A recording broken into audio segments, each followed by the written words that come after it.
Shalom, shalom, shalom. Selamat pagi saudara-saudariku yang berada di Indonesia, yang pada bulan ini dalam nama Tuhan Yesus Kristus kita memperingati kemerdekaan kita yang ke-78.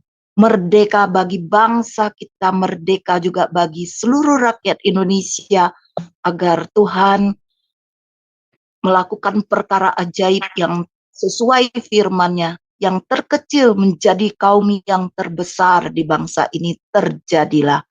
Dan selamat sore menjelang malam bagi saudara-saudari kita yang terkasih di dalam Tuhan Yesus yang berada di belahan dunia Amerika dan sekitarnya. Mari saudara-saudariku, kita mendengar satu pujian pada pagi ini yang akan dibawakan oleh Bu Murni Brandes dari Jerman. Oh Tuhan, pimpinlah langkahku. Kami persilakan.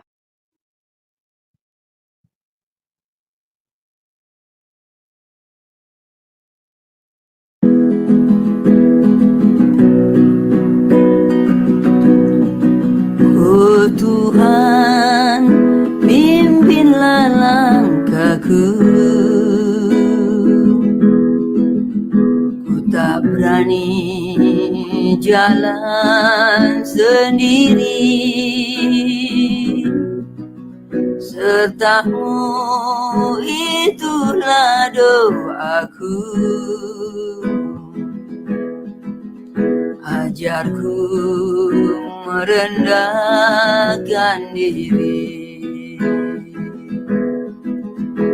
menurut firman-Mu tiap hari.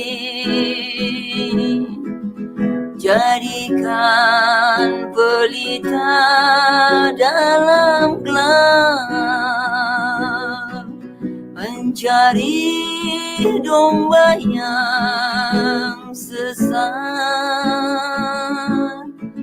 Itulah kerinduan jiwaku.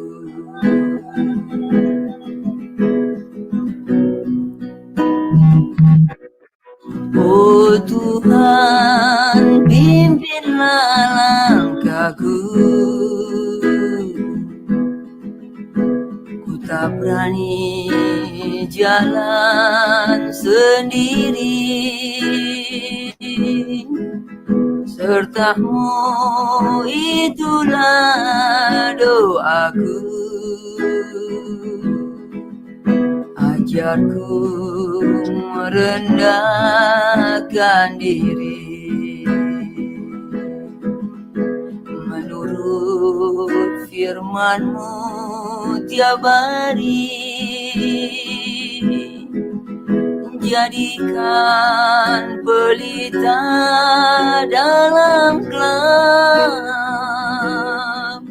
mencari domba yang sesat. Itulah kerinduan jiwaku. Menurut firman-Mu tiap hari, jadikan pelita dalam gelap, mencari domba yang sesat. Itulah kerinduan jiwaku.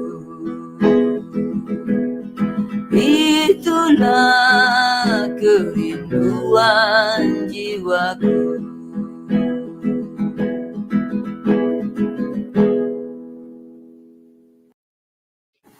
Kami tahu Tuhan, bukan saja kerinduan kami, tapi itu sesungguhnya adalah kerinduan-Mu Tuhan. Mencari domba yang hilang, Kau meninggalkan yang 99. Terima kasih Bu Murni.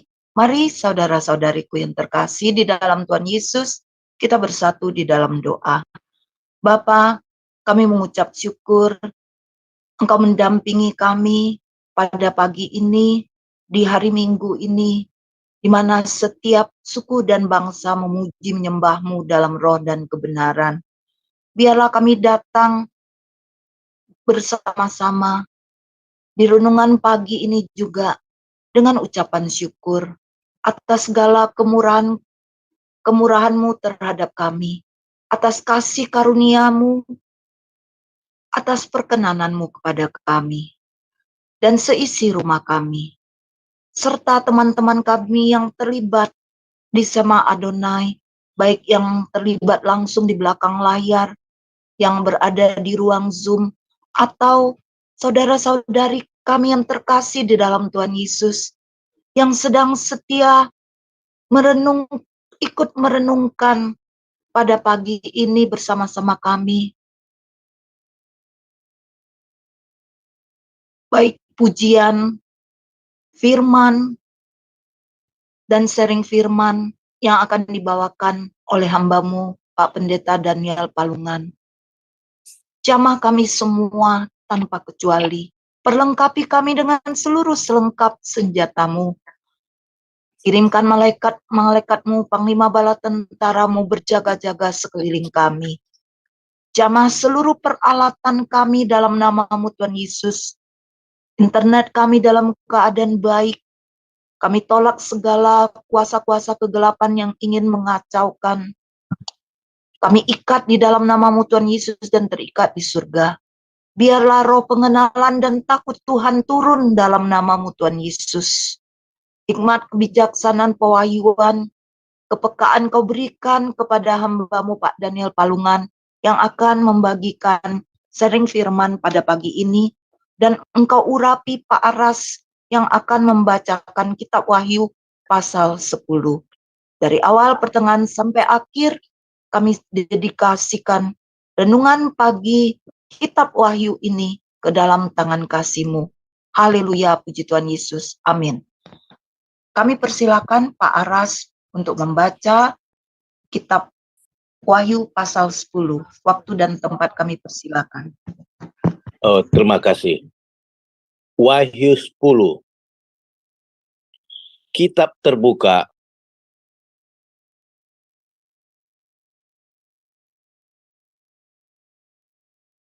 Satu. Dan aku melihat seorang malaikat lain yang kuat turun dari surga, berselubungkan awan dan pelangi ada di atas kepalanya, dan mukanya sama seperti matahari, dan kakinya bagai tiang api. Dalam tangannya ia memegang sebuah gulungan kitab kecil yang terbuka.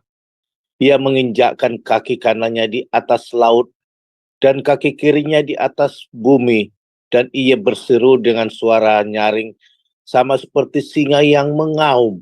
Dan sesudah ia berseru, ketujuh guru itu memperdengarkan suaranya. Dan sesudah ketujuh guru itu selesai berbicara, aku mau menuliskannya, tetapi aku mendengar suatu suara dari surga berkata, meteraikanlah apa yang dikatakan oleh ketujuh guru itu, dan janganlah engkau menuliskannya. Dan malaikat yang kulihat berdiri atas laut dan di atas bumi mengangkat tangan kanannya ke langit. Dan ia bersumpah demi Dia yang hidup sampai selama-lamanya, yang telah menciptakan langit dan segala isinya, dan bumi dan segala isinya, dan laut dan segala isinya, katanya, tidak akan ada penundaan lagi. Tetapi pada waktu bunyi sangkakala dari malaikat yang ketujuh, yaitu apabila ia meniup sangkakalanya, maka akan genaplah keputusan rahasia Allah, seperti yang telah ia beritakan kepada hamba-hambanya, yaitu para nabi. Dan suara yang telah kudengar dari langit itu berkata pula kepadaku, katanya, pergilah, ambillah gulungan kitab yang terbuka di tangan malaikat yang berdiri di atas laut dan di atas bumi itu. Lalu aku pergi kepada malaikat itu dan meminta kepadanya supaya ia memberikan gulungan kitab itu kepadaku. Katanya kepadaku, ambillah dan makanlah dia. Ia akan membuat perutmu terasa pahit tetapi di dalam mulutmu ia akan terasa manis seperti madu. Lalu aku mengambil kitab itu dari tangan malaikat itu dan memakannya. Di dalam mulutku ia terasa manis seperti madu. Tetapi sesudah itu aku memakannya, perutku menjadi pahit rasanya. Maka ia berkata kepadaku, engkau harus bernubuat lagi kepada banyak bangsa dan kaum dan bahasa dan raja. Demikianlah firman Tuhan. Amin. Amin. Terima kasih Pak Aras yang sudah membacakan. Kita tadi mendengar kedatangan Tuhan tidak akan ada penundaan lagi.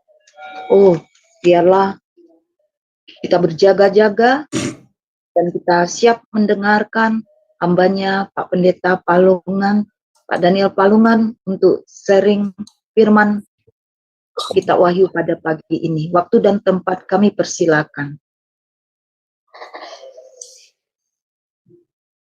Terima kasih Bapak-bapak, Ibu-ibu. Selamat pagi, selamat bertemu kembali. Nah, saudara-saudara yang terkasih di dalam Tuhan, kita bersyukur, kita wajib untuk memuji Tuhan karena kebaikannya selalu nyata di dalam kehidupan kita. Pagi ini kita bangun dengan tubuh yang sehat segar adalah karena kemurahan Tuhan. Nah, kita sudah membaca firman Tuhan tadi dari Wahyu pasal 10 ayat 1 sampai 11 ayat yang terakhir. Dan sekali lagi saudara bahwa Wahyu itu adalah sejarah.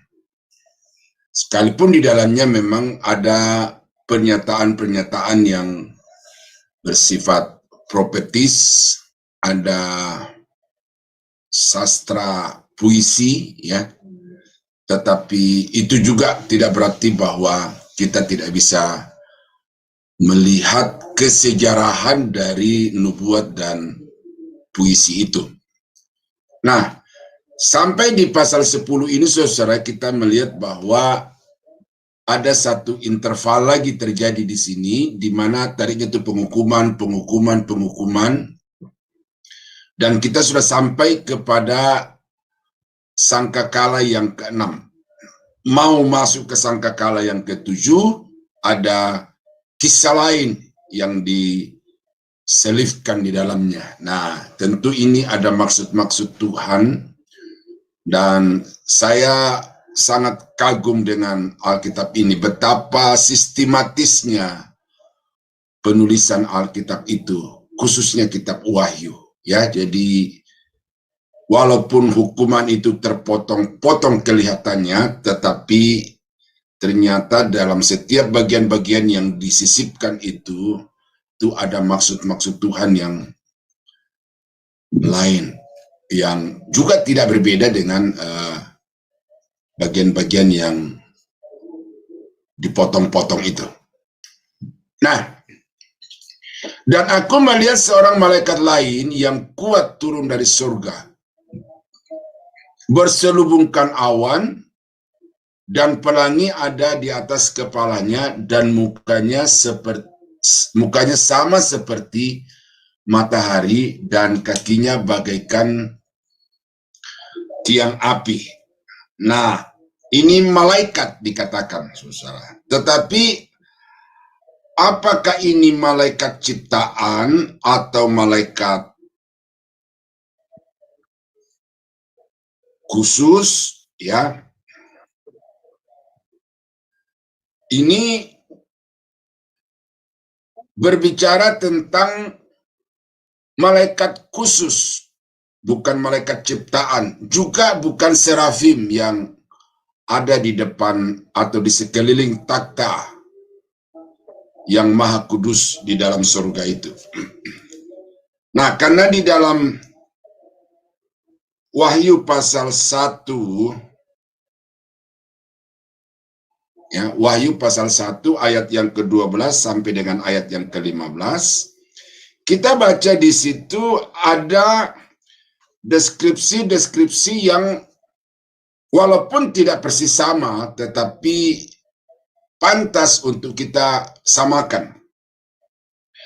Lalu aku berpaling untuk melihat suara yang berbicara kepadaku, dan setelah aku berpaling, tampaklah kepadaku 7 kaki dian dari emas, dan di tengah-tengah kaki dian itu ada seorang serupa anak manusia, berpakaian jubah yang panjangnya sampai di kaki, dan dadanya berlilitkan ikat pinggang dari emas. Nah, kepala dan rambutnya putih bagaikan bulu yang putih meta, dan matanya bagaikan nyala api. Ya. Dan kakinya mengkilap bagaikan tembaga membara di dalam perapian. Suaranya bagaikan desau air bah. Nah, siapa yang dimaksudkan oleh Yohanes di dalam Wahyu pasal 1, 12-15 ini, itu tidak lain adalah yang awal dan yang akhir, dan itu adalah Yesus. Nah, jadi Wahyu pasal 10 ayat 1 ini ada satu hal yang sangat penting yang perlu dipahami oleh saudara dan saya, dan juga oleh Yohanes secara khusus, karena yang datang kepadanya itu bukan malaikat biasa, tetapi malaikat Tuhan. Kalau kita baca di dalam kitab Wahyu, Perjanjian Lama, malaikat kemudian diikuti dengan kata Tuhan yang huruf besar semua. Itu Malak Yahweh. Ini adalah bentuk penyataan dari pribadi kedua di dalam Allah Tritunggal itu. Jadi ini Yesus sendiri yang datang kepada Yohanes dalam rupa malaikat. Nah, karena Yesus sendiri yang datang kepada Yohanes dalam bagian ini menandakan bahwa ada satu berita penting, ada satu tugas penting yang harus dikerjakan dan disampaikan oleh Yohanes. Nah, ya, jadi ayat 1 itu Yesus.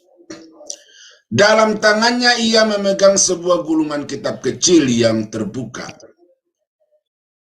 Ia menginjakkan kaki kanannya di atas laut dan kaki kirinya di atas bumi. Jadi saudara bayangkan di tepi pantai ada garis batas antara darat dan laut, ya. Nah, jadi malaikat ini berdiri di tepi pantai itu, kaki kanannya di dalam laut, di atas laut, dan kaki kirinya di atas tanah atau daratan, tanah yang kering itu.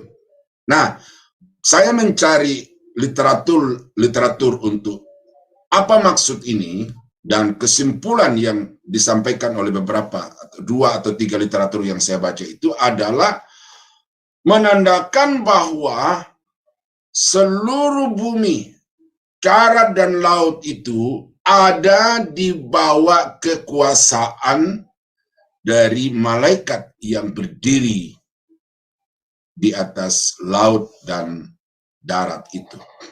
Nah, jadi ini memperkuat ayat 1 bahwa yang datang kepada Yohanes itu bukanlah malaikat biasa, tetapi dia adalah Teofani atau Malak Yahweh, ya, karena dia adalah pribadi yang berkuasa atas seluruh alam semesta.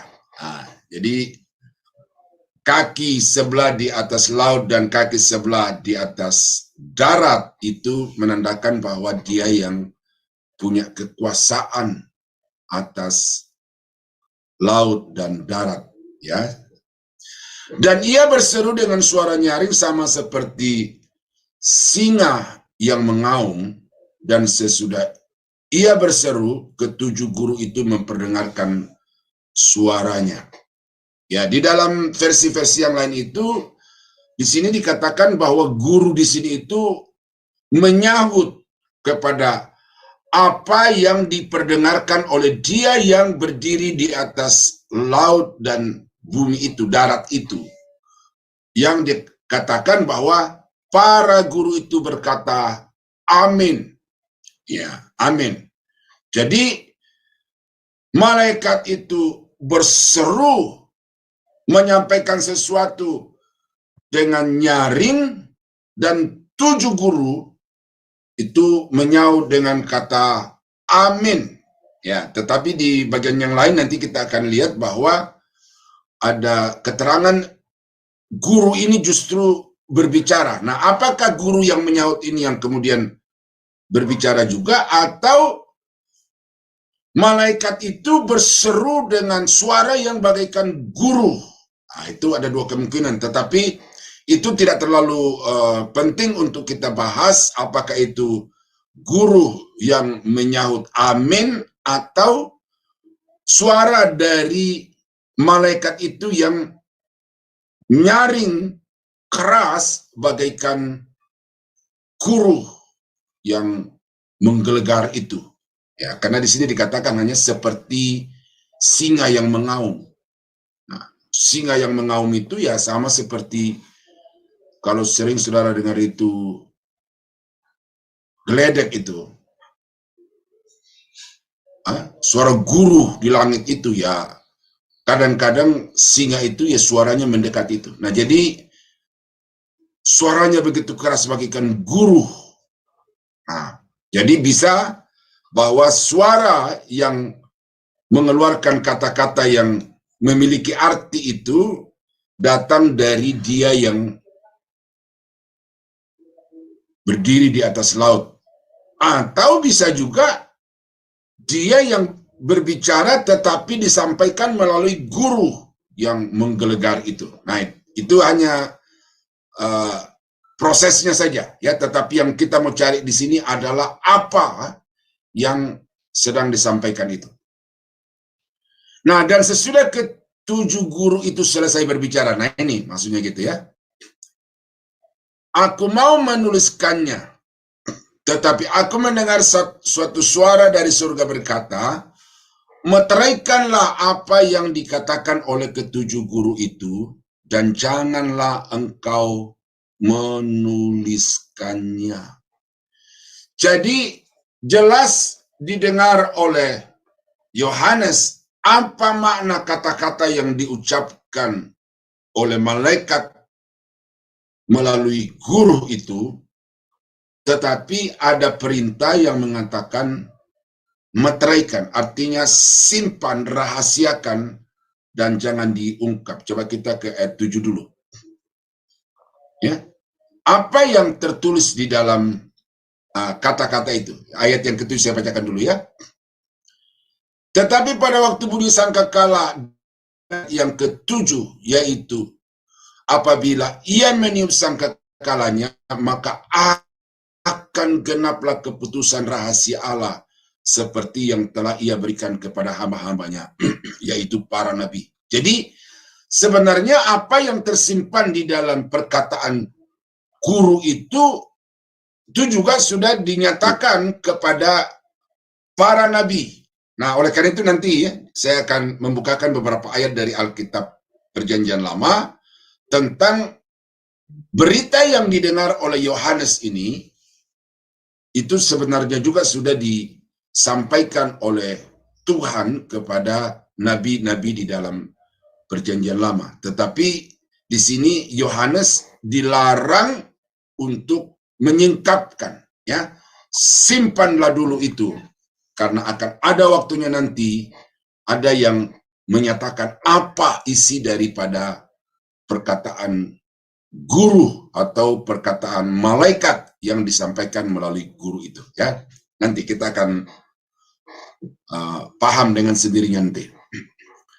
Dan malaikat yang kulihat berdiri di atas laut dan di atas bumi mengangkat tangan kanannya ke langit.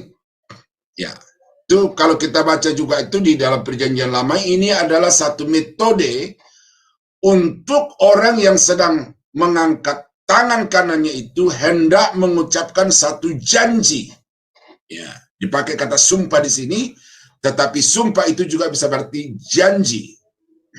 Nah, biasanya saudara-saudara, di dalam Alkitab kita baca bahwa seorang itu berjanji berdasarkan atau demi dia yang lebih tinggi dari dirinya. Ya.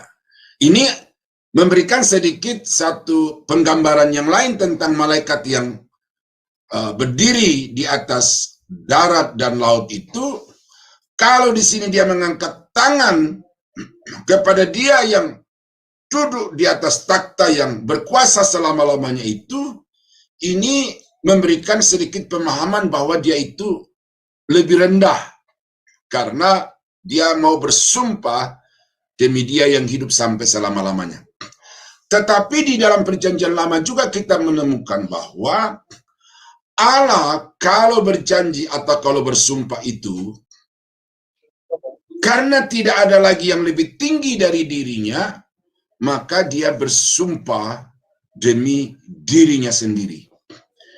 Nah, karena itu maka di atas tadi kita katakan, pasal ini mengatakan bahwa dia adalah penguasa atas langit dan bumi, atas seluruh alam semesta.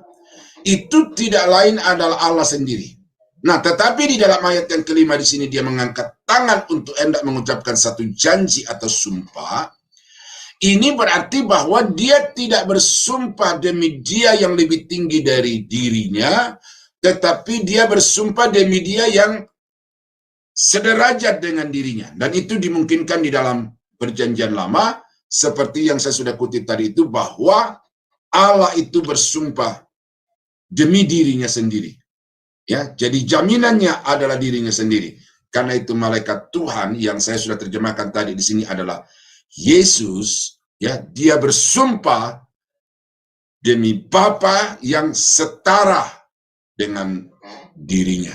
Ya, jadi itu dimungkinkan karena bersumpah kepada dia yang setara itu atau demi dia yang setara itu sama dengan Yahweh bersumpah di dalam perjanjian lama demi dirinya sendiri, yaitu ya dirinya itu sendiri yang menjadi jaminan pengesahan dari janji itu.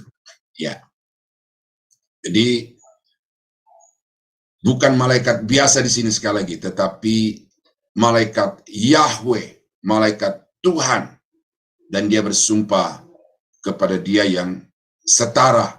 Nah, dan ia bersumpah demi dia yang hidup sampai selama-lamanya, yang telah menciptakan langit dan segala isinya, dan bumi dan segala isinya, dan laut dan segala isinya. Katanya, tidak akan ada penundaan lagi. Ini sumpahnya. Ya, dia bersumpah demi dia yang hidup selama-lamanya, yang telah menciptakan segala sesuatu itu, bahwa tidak akan ada penundaan lagi. Ya, Ibu Hana tadi mengucapkan kedatangan Tuhan. Ini bukan kedatangan Tuhan yang dimaksudkan di dalam Wahyu pasal 10 ayat 6 ini. Tetapi penghukuman sangkakala yang ke-7 itu tidak akan ditunda lagi. Akan segera ditumpahkan ke atas muka bumi ini. Ya. Jadi ini satu pernyataan yang tidak bisa digagalkan atau digugat oleh siapapun, karena janji ini atau sumpah ini diucapkan oleh Dia pencipta langit dan bumi, yang berkuasa atas langit dan bumi, dan demi Dia yang hidup sampai selama-lamanya, yang juga adalah pencipta langit dan bumi, penguasa langit dan bumi, beserta dengan segala yang ada di dalamnya. Nah, karena itu maka janji atau sumpah ini itu teguh, tidak akan mungkin bisa digagalkan oleh apapun dan siapapun. Nah, kita baca di dalam Ulangan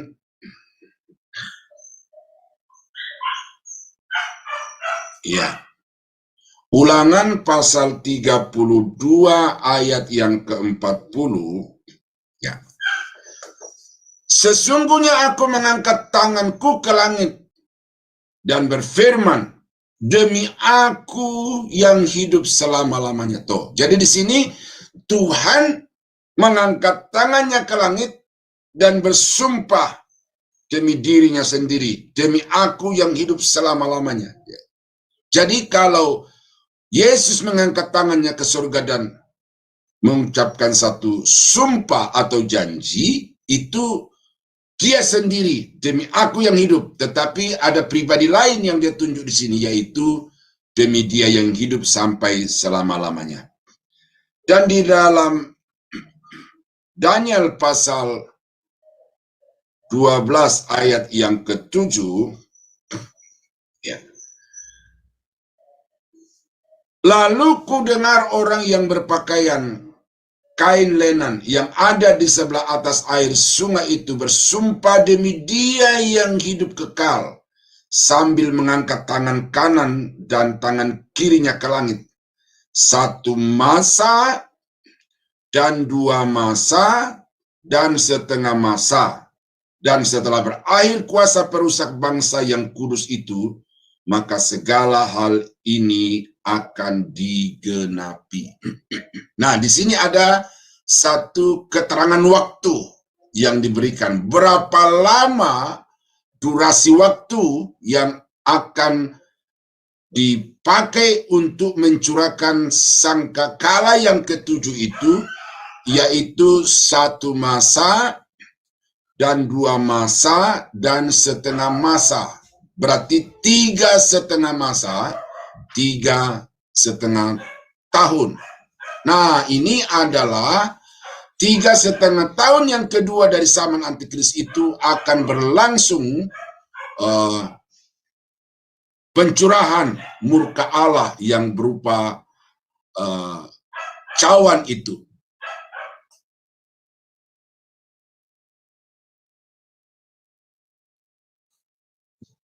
Nah, saya bacakan satu ayat lagi di dalam Amos pasal 3 ayat yang ke-7.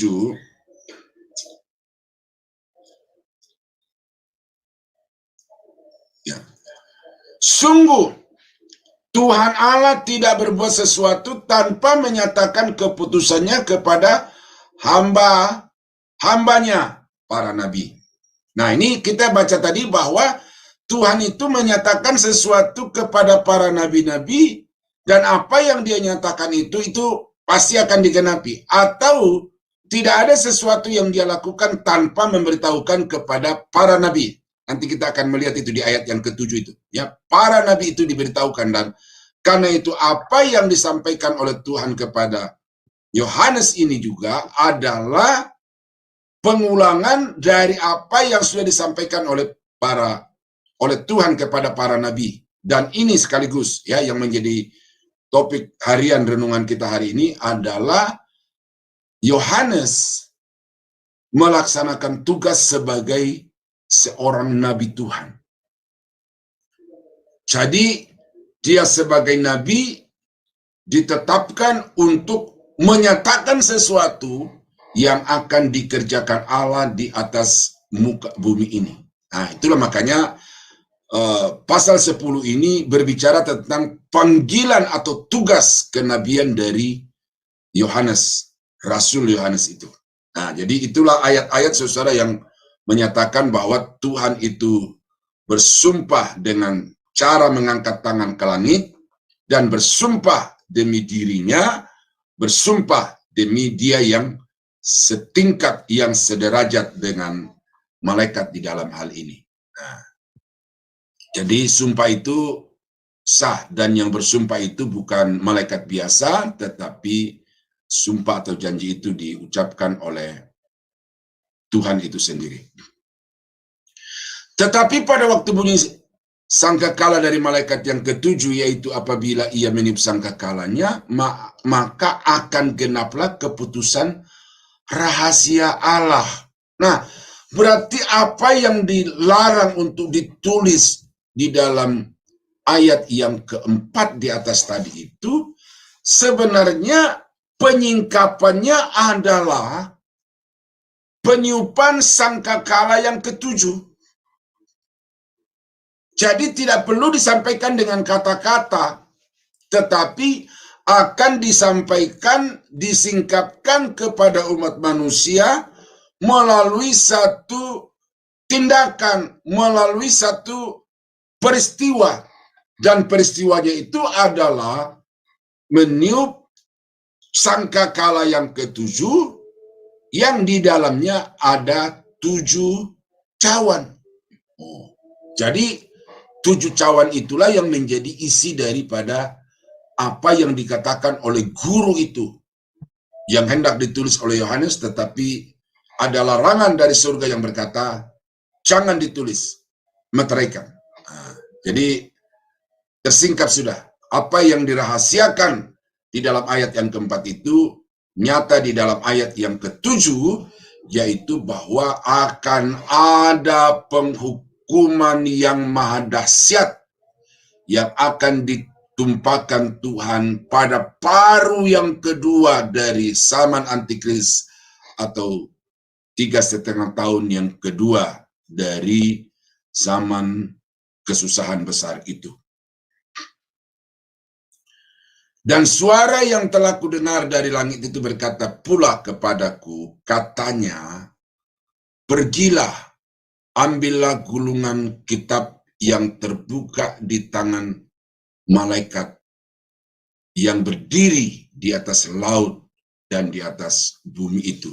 Nah, jadi apa itu? Kalau kita baca padanannya di dalam kitab Yehezkel, nanti saya akan bacakan itu lengkap, ya.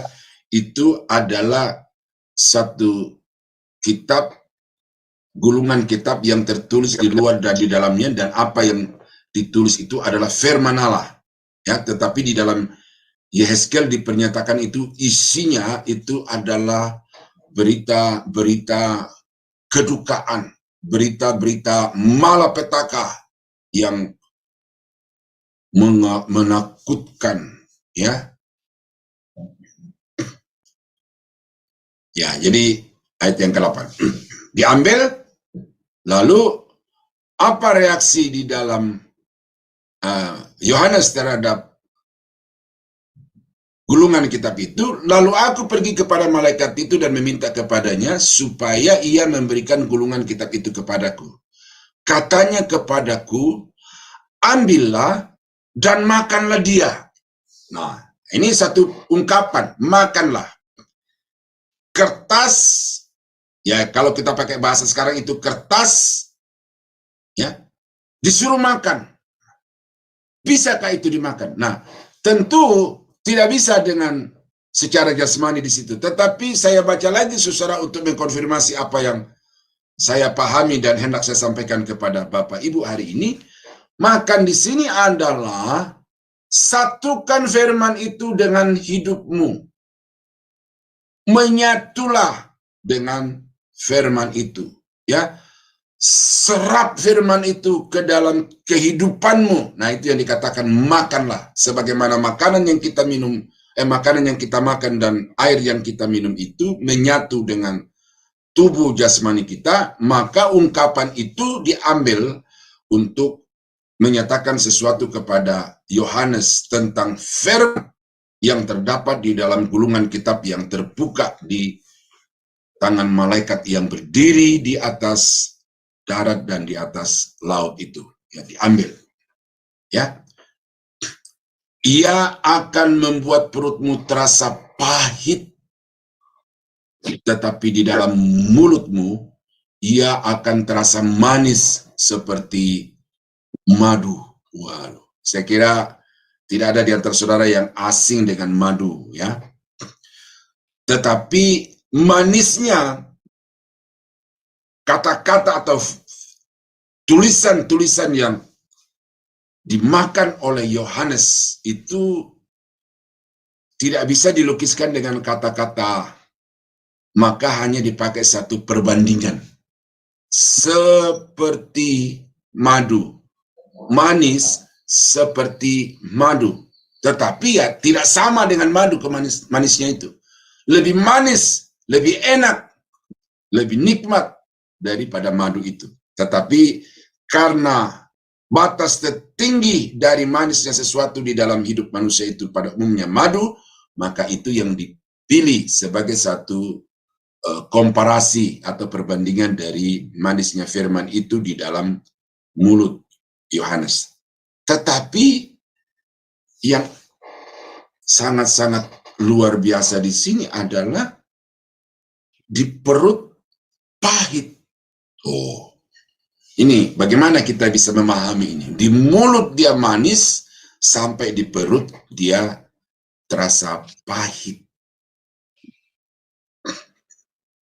Ya, ini nanti saya akan uraikan itu ya. Mengapa manis, mengapa pahit? Saya bacakan dulu ayat yang ke-10. Lalu aku mengambil kitab itu dari tangan malaikat itu dan memakannya. Di dalam mulutku ia terasa manis seperti madu, sekali lagi.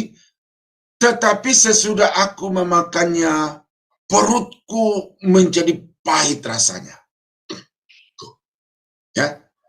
Nah, tadi saya sudah janjikan itu, saya mau bacakan sekarang dulu untuk melihat padanannya di dalam perjanjian lama, lalu akan memberikan kepada kita nuansa-nuansa yang melengkapi apa yang terdapat di dalam Wahyu pasal 10 ini. Ya. Yehezkel pasal 2 ayat 1 sampai 10. Firman-Nya kepadaku, hai anak manusia, bangunlah dan berdiri, karena aku hendak berbicara dengan engkau. Sementara ia berbicara dengan aku, kembalilah rohku ke dalam aku, dan ditegakkannya aku. Kemudian aku mendengar dia yang berbicara dengan aku. Firman-Nya kepadaku, hai anak manusia, aku mengutus engkau kepada orang Israel, kepada bangsa pemberontak yang telah memberontak melawan aku. Ya, ini di garis bawahi di dalam pikiran saudara. Aku mengutus engkau kepada orang Israel, kepada bangsa pemberontak yang telah memberontak melawan aku. Mereka dan nenek moyang mereka telah mendurhaka terhadap aku sampai hari ini. Bangsa Israel, bangsa pemberontak, bangsa pendurhaka, kepada orang itu Yehezkel diutus untuk berbicara atas nama Tuhan. Kepada keturunan inilah yang keras kepala, tuh, pemberontak, pendurhaka, keras kepala, tegar hati. Aku mengutus engkau dan harus kau katakan kepada mereka, beginilah firman Tuhan Allah. Dan baik mereka mendengar atau tidak, sebab mereka adalah kaum pemberontak, mereka akan mengetahui bahwa seorang nabi ada di tengah-tengah mereka. Dan engkau anak manusia, Yehezkel, janganlah takut, tuh. Berarti orang Israel yang kepadanya Tuhan mengutus Yehezkel ini memang satu bangsa yang menyeramkan itu. Janganlah takut melihat mereka maupun mendengar kata-katanya. Biarpun engkau di tengah-tengah onak dan duri, dan engkau tinggal dekat dengan kalajengking. Nah, jadi ini satu pengungkapan lagi secara puitis. Ya. Engkau tinggal di tengah-tengah onak dan duri, dan di tengah-tengah kalajengking. Jadi bangsa Israel itu digambarkan sebagai onak dan duri, sebagai kalajengking. Janganlah takut mendengarkan kata-kata mereka, dan janganlah gentar melihat mukanya, sebab mereka adalah kaum pemberontak. Sampaikanlah perkataan-perkataanku kepada mereka, baik mereka mau mendengarkan atau tidak, sebab mereka adalah pemberontak. Dan engkau, anak manusia, dengarkanlah apa yang kufirmankan kepadamu, janganlah memberontak seperti kaum pemberontak ini. Nganakanlah mulutmu dan makanlah apa yang kuberikan kepadamu. Nah, jadi gulungan kitab yang di tangan Yohanes tadi itu di dalam Yehezkel pasal 2 ayat yang ke-8 itu firman, ya. ngangatkanlah mulutmu dan makanlah apa yang kuberikan kepadamu. Di atasnya itu, ya, kata-kata yang hendak disampaikan kepada bangsa Israel. Aku melihat sesungguhnya ada tangan yang terulur kepadaku, dan sungguh dipegangnya sebuah gulungan kitab. Lalu dibentangkannya di hadapanku. Gulungan kitab itu ditulisi timbal balik, dan di sana tertulis nyanyian-nyanyian ratapan, keluh kesah dan rintihan. Ya, jadi di sini sudah bisa melihat bahwa apa yang tertulis di dalam gulungan kitab itu harus disampaikan kepada bangsa pemberontak, bangsa pendurhaka, bangsa yang tegar tengkuk, bangsa yang bagaikan onak dan duri, bangsa yang bagaikan kalajengking. Itu satu sisi. Dan sisi yang kedua dikatakan bahwa isi tulisan itu adalah nyanyian-nyanyian, ratapan, dan keluh kesah serta rintihan. Yang saya lanjutkan sampai pasal 3 ayat 4. Firman-Nya kepadaku, hai anak manusia, makanlah yang engkau lihat itu. Nah, makanlah ini ungkapan, bukan sesuatu yang bermakna literal, ya. Makanlah apa yang engkau lihat di sini. Makanlah gulungan kitab ini dan pergilah berbicaralah kepada kaum Israel. Maka kubukalah mulutku dan diberikannya gulungan kitab itu kumakan. Lalu firman-Nya kepadaku, hai anak manusia, makanlah gulungan kitab yang kuberikan ini kepadamu, dan isilah perutmu dengan itu. Lalu aku memakannya, dan rasanya manis seperti madu dalam mulutku. Firman-Nya kepadaku, hai anak manusia, mari, pergilah, dan temuilah kaum Israel, dan sampaikanlah perkataan-perkataanku kepada mereka. Nah, ini panggilan kenabian dari Yehezkel untuk pergi kepada bangsa Israel yang tegar tengkuk, keras hati, pemberontak, pendurhaka itu. Dan apa yang disampaikan oleh Yehezkel kepada mereka adalah nyanyian, ratapan, tangisan, keluh kesah, dan rintihan. Nah, makanlah, sama seperti kepada Yohanes dalam Wahyu pasal 10 ini, makanlah. Terasa manis di mulut, pahit dalam perut. Ini adalah firman yang didengar itu ketika didengar enak, manis seperti madu. Karena ini kebenaran. Tetapi ketika dicerna untuk disampaikan kepada umat yang kemana firman itu ditujukan, lalu kemudian menjadi pahit.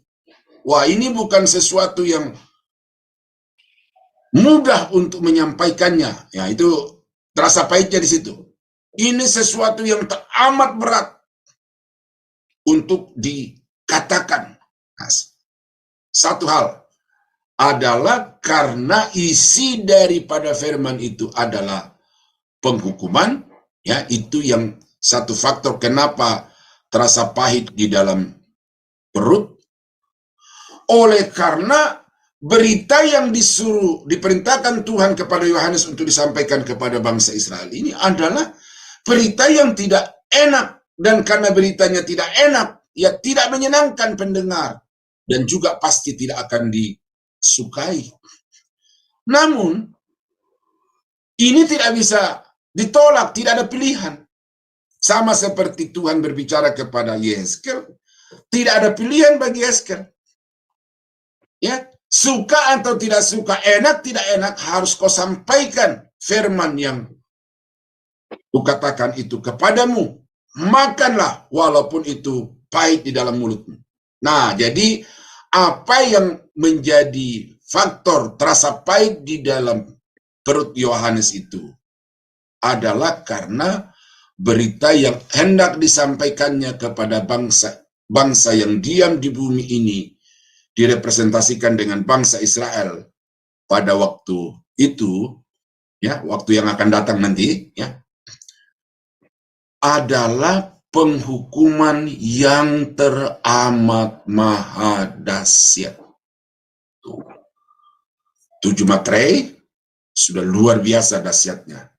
7 sangkakala, ya, burung nasar yang terbang di tengah langit itu berteriak berkata, celaka, celaka, celaka. 4 sangkakala yang pertama itu sudah dahsyatnya melebihi kedahsyatan 6 materai, maka 3 sangkakala atau 3 malaikat yang akan meniup sangkakala berikutnya itu kedahsyatannya melampaui kedahsyatan sangkakala yang ditiup oleh 4 malaikat yang pertama itu. Nah, jadi saudara, ini satu berita yang tidak gampang untuk disampaikan. Nah, karena ini berita yang sangat tidak menyenangkan. Itulah sebabnya mimbar-mimbar gereja Tuhan sekarang itu isinya hanyalah mujizat, isinya adalah berkat, isinya adalah pemulihan, isinya adalah berita tentang ekonomi, uang, dan lain sebagainya. Karena kalau dari mimbar itu disuarakan tentang hidup kudus, hidup suci, hidup berkenan kepada Tuhan, maka itu berita-berita yang tidak akan laku di dalam gereja. Karena itu saudara perhatikan TikTok di YouTube itu. Apa yang di forward oleh pemirsa, ya, dipotong yang bagian-bagian yang enak didengar, lalu itu kemudian di upload kembali, lalu kemudian itu yang menjadi viral. Tetapi kalau berita-berita yang berbicara tentang saudara harus hidup kudus, saudara harus meninggalkan dosa, saudara harus hidup berkenan kepada Tuhan, itu tidak akan laku, saudara, ya. Itu sejarah, fakta, fenomena di dalam kekristenan saat ini. Ini yang membuat perut hamba-hamba Tuhan itu pahit. Tetapi betapa pahit pun, karena tidak ada pilihan bagi Yehezkel, bagi Yohanes, dan juga bagi saya, maka harus saya sampaikan dari atas mimbar itu. Ya, tetapi bukan kalau dalam konteks khotbah saya di gereja itu, saya berkhotbah selalu ekspositori. Jadi tidak ada tuduhan bahwa Pak Daniel kutip ayat untuk menghantam jemaat, enggak. Saya berbicara satu bagian Alkitab dari atas sampai ke bawah, saya bahas tuntas dalam satu topik, ya, seperti yang Bapak Ibu sudah lihat di renungan-renungan dan juga di khotbah-khotbah saya di minggu malam itu, sama seperti nanti malam lagi sudah akan melihat. Jadi bagian Alkitab itu saya bahas tuntas. Nah, terserah jemaat apakah mau menerima atau tidak. Suka atau tidak itu bukan urusan saya lagi, tetapi urusan saya adalah menyampaikan berita itu secara utuh. Yang menyenangkan disampaikan, yang tidak menyenangkan juga harus disampaikan. Nah, itulah yang membuat firman yang dimakan oleh Yohanes itu pahit di dalam mulut, karena memang beritanya itu berita yang tidak disukai orang, ya.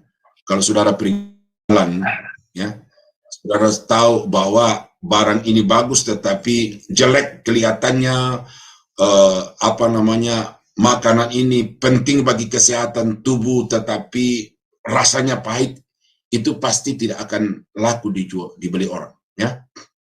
Kepada anak-anak kita umpamanya, kita kasih dia obat, ya.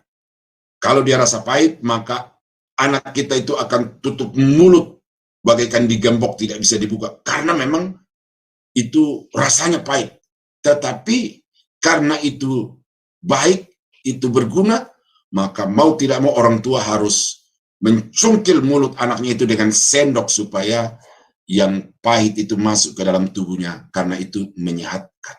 Nah, saudara, saya sedikit khotbah di sini, ya, sedikit khotbah, tetapi itu penting supaya saudara bisa paham bahwa seorang hamba Tuhan itu memang dilematis.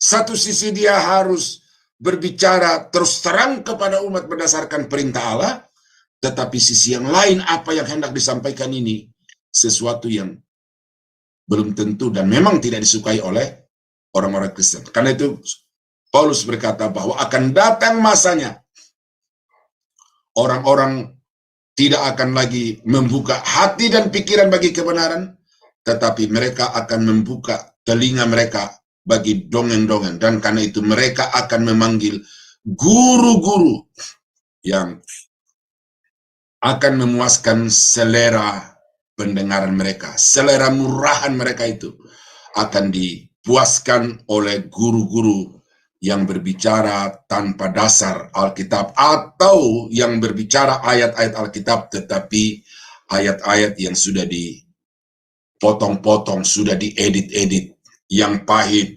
disingkirkan, yang enak-enak disampaikan kepada jemaat. Dan itu khotbah yang paling laku sekarang ini di gereja-gereja Tuhan, bukan saja di Indonesia tetapi di seluruh dunia. Nah, jadi saudara yang mendengarkan renungan dari Wahyu pasal 10, khususnya di ayat yang ke-10 ini, saudara harus sadar bahwa firman itu kadang-kadang memang tidak mengenakan, tetapi karena dia kebenaran, maka harus diterima, harus dipercayai. Nah, itu sisi yang pertama. Kenapa firman itu terasa pahit di dalam perutnya Yohanes dan Yeskel? Adalah karena berita itu berita penghukuman. Nah, yang kedua, kenapa Yohanes merasakan firman itu pahit di dalam perutnya? Adalah karena dia tahu karakter, sifat dari orang-orang yang kepadanya dia diutus untuk menyampaikan firman itu. Di dalam pasal 9, ayat yang ke-20 dan 21. Ya. Jelasnya tadi depan mereka bagaimana kebenaran firman itu disingkapkan oleh Yohanes, oleh Tuhan, oleh malaikat Tuhan, dengan mujizat-mujizat yang dahsyat, yang tidak bisa dipungkiri kebenarannya bahwa itu adalah tangan Tuhan yang melakukannya. Ya. Nah, saya bacakan ayat 20 sekali lagi. Tetapi manusia lain yang tidak mati oleh malapetaka itu tidak juga bertobat dari perbuatan tangan mereka. Mereka tidak berhenti menyembah roh-roh jahat dan berhala-berhala dari emas dan perak, dari tembaga, batu dan kayu yang tidak dapat melihat atau mendengar atau berjalan. Dan mereka tidak bertobat dari pembunuhan, sihir, percabulan, dan pencurian. Nah, kepada orang-orang itu, Yohanes disuruh untuk pergi. Katakan kepada mereka. Ya, ini kalau saya berbicara kepada tim Sema Adonai, enak. Karena orang-orang yang dewasa rohani, bagaimanapun firman itu kerasnya, bagi mereka itu tetap merupakan makanan yang lesat. Tetapi kalau ini disampaikan kepada orang-orang kaya yang sombong, orang-orang yang berhasil di dalam kehidupannya, pendeta-pendeta yang tidak tahu apa-apa, tetapi karena dia disukai oleh jemaat, maka dia merasa paling tahu segala-galanya. Ini kalau disampaikan itu, mereka akan cuek. Ya, cuek. Dan ini pengalaman saya, saudara. Ya. Saya sebagai pendeta yang menggumuli teologi ini dengan rentang waktu lebih dari 10 tahun, saya tidak menyombongkan diri, tetapi saya bisa mengukur kapasitas teologi dari banyak hamba-hamba Tuhan, dan beberapa di antaranya teman-teman yang saya coba untuk menyadarkan. Gitu. Tetapi karena mereka itu gembala sidang yang berhasil dalam tanda petik, punya jemaat yang banyak, punya duit yang banyak, disukai oleh orang-orang, maka ketika saya hendak menyatakan kebenaran itu, mereka itu cuek. Nah, inilah saudara-saudara. Kenyataannya sekarang itu bahwa kita ada di tengah-tengah umat manusia yang cuek dengan firman Tuhan. Seperti di Amerika, baru-baru ini ditayangkan di sebuah video YouTube itu. Orang Amerika itu sudah begitu brutal secara rohani, sehingga Alkitab itu diangkat tinggi-tinggi, kemudian disobek-sobek, dan disuting, kemudian disebarkan ke seluruh dunia. Itulah tanda bukti bahwa kita diutus kepada orang-orang yang keras hati, yang pemberontak itu. Ya, cuma mungkin di Amerika itu belum seperti Onak dan Duri, belum seperti Kalajengking, ya. Tapi coba kalau di negara-negara Timur Tengah, itu golok, senjata, ya, apapun dilakukan, termasuk membunuh dan membakar, ya. Baru-baru ini ada muncul lagi di YouTube itu satu negara di kawasan Asia Timur, Asia Barat dan Asia Selatan itu. Gereja-gereja dibakar. Nah, itulah Kalajengking. Dan kepada orang-orang seperti itu, kita diutus untuk menyampaikan firman Tuhan. Nah, karena itu saudara, ini pahit, getir di dalam perutnya hamba-hamba Tuhan. Ya, saya di dalam pengalaman mengajar itu kadang-kadang juga terasa pahit itu kalau menghadapi mahasiswa yang keras kepala seperti itu. Saya diundang untuk membawa satu pembekalan di satu gereja. Tetapi di gereja itu ya merupakan pentolan sponsor utama dari gereja itu ketika saya berbicara tentang konsep pilihan, bahwa Allah memilih kita sebelum dunia dijadikan. Lalu kemudian dia protes. Dia berkata, Pak, kalau begitu untuk apa kita gereja lagi? Untuk apa kita menginjil lagi? Toh dari awal Tuhan sudah pilih si A, tolak si B. Pelayanan kita, pengabdian kita kepada Tuhan tidak lagi merubah posisi itu, karena Tuhan punya kedaulatan untuk menentukan siapa yang selamat, siapa yang tidak. Lalu kemudian di puncaknya yang kemudian membuat saya untuk berhenti melakukan program itu di gereja itu, karena dia berkata, Pak, hapus aja itu Pak, diktat Bapak itu. Wah, oke, saya tidak bisa melawan karena saya di situ sebagai pendeta tamu. Ya, saya oke. Ya, cuma saya berkata, Pak, diktat saya ini saya tidak karang berdasarkan pikiran saya, tetapi saya kutip berdasarkan Efesus pasal 1 dan banyak ayat-ayat lain dalam Alkitab. Jadi, kalau Bapak tidak mau menerima diktat saya, ya tidak masalah. Tetapi saya menghimbau Bapak untuk jangan sampai menolak apa yang dikatakan oleh Alkitab. Salaman. Lalu ya udah. Sejak saat itu saya tidak lagi datang ke gereja itu untuk membawa pembinaan. Nah, jadi itulah saudara-saudara ya. Keras kepala, keras hati, pemberontak, pendurhaka. Mereka mau mendengarkan pengajaran-pengajaran yang menyenangkan telinga, tetapi menutup hati bagi pengajaran-pengajaran yang menuntut suatu kehidupan yang kudus, kehidupan yang suci. Ya, nah karena itu maka apa yang disampaikan, apa yang dimakan oleh Yohanes untuk disampaikan kepada bangsa Israel dan bangsa-bangsa pada waktu itu adalah sesuatu yang teramat berat untuk diungkapkan di tengah orang-orang yang memang sudah ketahuan karakternya itu. Sama seperti ketika Yosua menggantikan Musa. Apa yang Tuhan katakan kepada Yosua adalah janganlah takut, janganlah tawar hati. Itu berkali-kali disebutkan di dalam Yosua pasal 1. Janganlah engkau tawar hati, janganlah engkau takut. Karena Yosua mengetahui selama 40 tahun kepemimpinan Musa keluar dari Mesir menuju ke tanah Kanaan. Ini karakter orang Israel yang tegar tengkuk ini, itu betul-betul dipahami oleh Yosua. Karena itu Seandainya ada pilihan, Yosua akan berkata, Tuhan pilih yang lain. Tetapi karena ini penunjukan kedaulatan, berdasarkan kedaulatan Tuhan, maka Yosua tidak bisa menolak. Tetapi ketika ada kata janganlah takut, janganlah tawar hati, itu menandakan bahwa Yosua itu ada ketakutan, ada keraguan di dalam dirinya tentang kemampuan dirinya. Apakah dia sanggup untuk memimpin, mengendalikan dari bangsa Israel yang tegar tengkuk itu.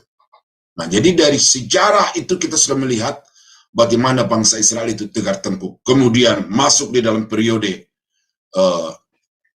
nabi-nabi, seperti Yeskel tadi, seperti Yeremia, saudara baca di dalam Alkitab, itu nabi-nabi yang diperlakukan secara kejam oleh orang-orang Israel. Karena itu, ini tugas yang berat, terasa pahit di dalam perut. Nah, ayat yang ke-11, maka ia berkata kepadaku, ya, ia malaikat Tuhan tadi di atas itu, yang adalah Yesus itu sendiri.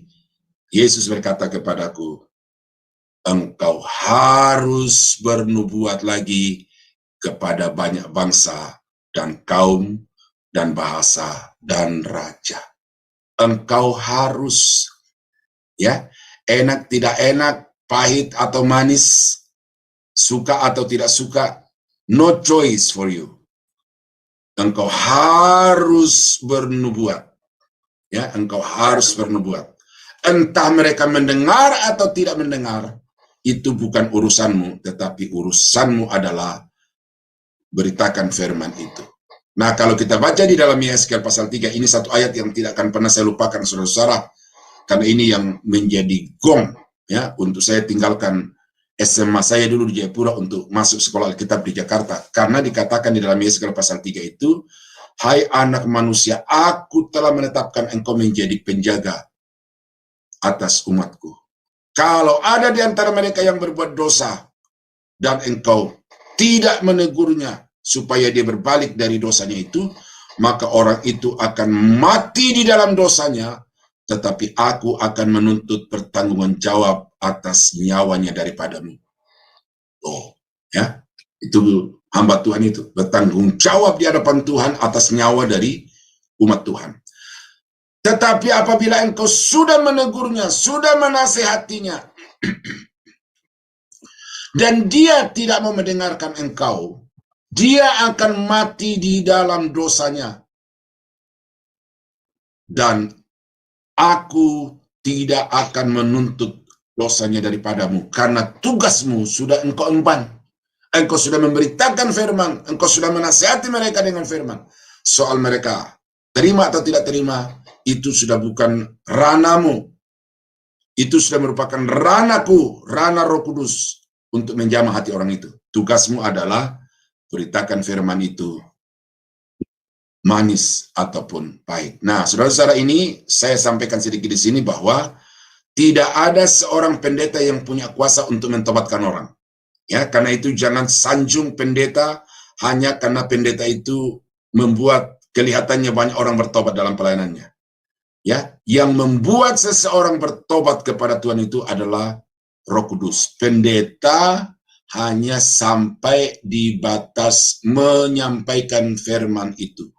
Sesudah dia menyampaikan, tugasnya tunai, tugasnya selesai, dan selebihnya tanggung jawab dari pendengar itu sendiri kepada Tuhan. Nah, sama seperti saya hari ini.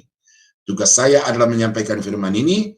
Saudara-saudara, Bapak Ibu yang mendengarkan, kalau saudara mau percaya, puji Tuhan, tidak percaya, itu saya lepas tanggung jawab, dan saudara bertanggung jawab langsung kepada Tuhan. Nah, itulah panggilan kenabian dari Rasul Yohanes. Disuruh oleh Tuhan untuk menyampaikan satu berita yang tidak menyenangkan kepada bangsa yang keras kepala, dan Yohanes tidak punya pilihan kecuali harus menyampaikan. Nah, saudara dan saya dipanggil oleh Tuhan untuk tim Sema Adonai. Alkitab berkata, beritakanlah firman itu, baik atau tidak baik waktunya. Ya, jadi jangan ada banyak alasan. Kalau memang saudara sudah yakin saudara dipanggil untuk melayani Tuhan, maka laksanakan tugas itu. Ya, saya dengan membawa kitab Wahyu setiap hari ini kepada Bapak Ibu, ini tidak ringan, tidak ringan saudara-saudara. Ya, kalau umpamanya sekali seminggu seperti yang saya pernah lakukan di sekolah Alkitab, itu tidak terlalu berat, tetapi dengan setiap hari menyampaikannya ini kepada saudara, itu sangat berat. Tetapi karena ini sudah merupakan satu kesepakatan, saya harus menyelesaikan kitab Wahyu ini sampai pasal 21. Nah, saya sampaikan, akhirnya kembali kepada Bapak Ibu yang mendengarkan bagaimana saudara menyikapi. Tetapi harapan saya hari ini adalah sebagai anak-anak Tuhan harus kita membuka hati, merendahkan hati kita di hadapan Tuhan untuk menerima ajaran yang benar ini sekalipun kadang tidak enak. Tuhan Yesus memberkati. Mari kita tunduk kepala, kita berdoa. Bapa, terima kasih untuk kesempatan pagi ini kami boleh melihat pelayanan seorang hamba Tuhan yang memang tidak mudah, diperhadapkan kepada satu situasi yang membuat hidup ini pahit dan getir. Tetapi Tuhan, kami bangga, kami bersyukur, karena kami mau dijadikan sebagai mitra kerja Tuhan untuk menyebarluaskan Injil Kerajaan Allah kepada segala bangsa. Karena itu Tuhan mampukan kami untuk bisa menyatakan kebenaran itu sebagaimana apa adanya, dan dengan demikian kami dapat mentuntaskan semua tugas yang Tuhan beri. Hamba-Mu sudah menyampaikan firman-Mu hari ini, kiranya ini dapat menjadi berkat bagi seluruh jemaat Tuhan yang mendengar melalui siaran-siaran langsung ataupun juga siaran tunda. Dengan ucapan syukur, karena Tuhan sudah memberkati kami dari awal sampai pada akhirnya. Dalam nama Yesus, kami naikkan doa ucapan syukur kami. Dan saudara-saudara yang kekasih di dalam Tuhan, kiranya anugerah dari Allah Bapa di dalam surga, damai sejahtera dari Tuhan kita Yesus Kristus, serta persekutuan kuat kuasa Roh Kudus, kiranya menyertai kita sekalian dari sekarang sampai selama-lamanya. Dalam nama Yesus, kami akhiri renungan pagi Sema Adonai. Haleluya. Amin.